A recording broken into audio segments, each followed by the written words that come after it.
Hi everyone, it's time for chapter 22 of James and the Giant Peach. Let's see what happens next. In a few minutes everything was ready. It was very quiet now on top of the peach. There was nobody in sight, nobody except the earthworm. One half of the earthworm, looking like a great thick juicy pink sausage, lay innocently in the sun for all the seagulls to see. The other half of him was dangling down the tunnel.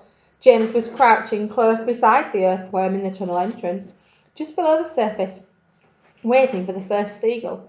He had a loop of silk string in his hands. The old green grasshopper and the ladybird were further down the tunnel, holding on to the earthworm's tail, ready to pull him up quickly, out of danger, as soon as James gave the word.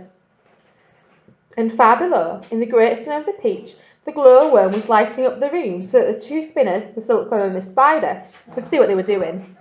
The centipede was down there too, exhorting them both frantically to greater efforts, and every now and again James could hear his voice coming up faintly from the depths, shouting, "Spin, silkworm, spin, you great, fat, lazy brute! Faster, faster, I will throw you to the sharks!" "Here comes the first seagull," whispered James. "Keep still now, earthworm, keep still. The rest of you, get ready to pull." "Please don't let them spike me," begged the earthworm. "I won't, shh."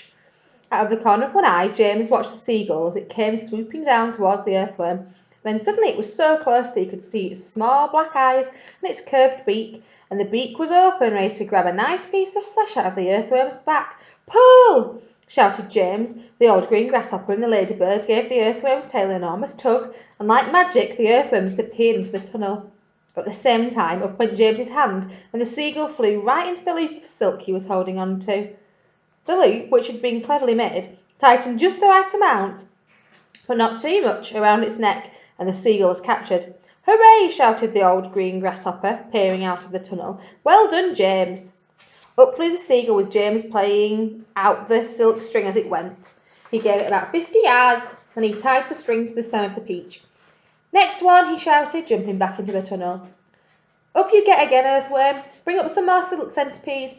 "Oh, I don't like this at all," wailed the earthworm. "It only just missed me, and I even felt the wind on my back as it went swishing past."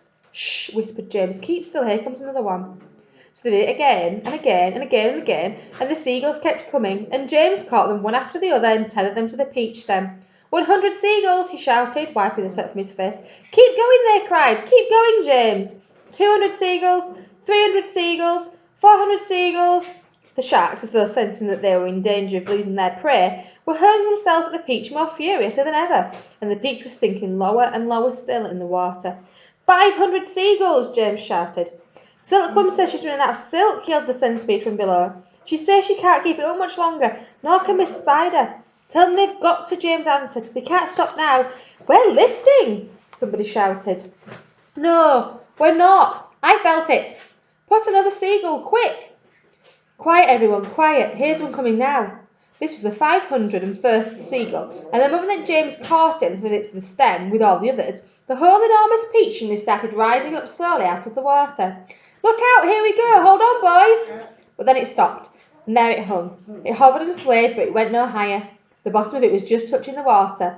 It was like a delicately balanced scale that needed only the tiniest push to tip it one way or the other. "One more will do it," shouted the old green grasshopper, looking out of the tunnel. "We're almost there." And now came the big moment. Quickly, the 502nd seagull was caught and harnessed to the peach stem. And then, suddenly, but slowly, majestically, like some fabulous golden balloon, with all the seagulls straining at the strings above, the giant peach rose up, dripping out of the water, and began climbing towards the heavens. That's the end of that chapter. See you soon.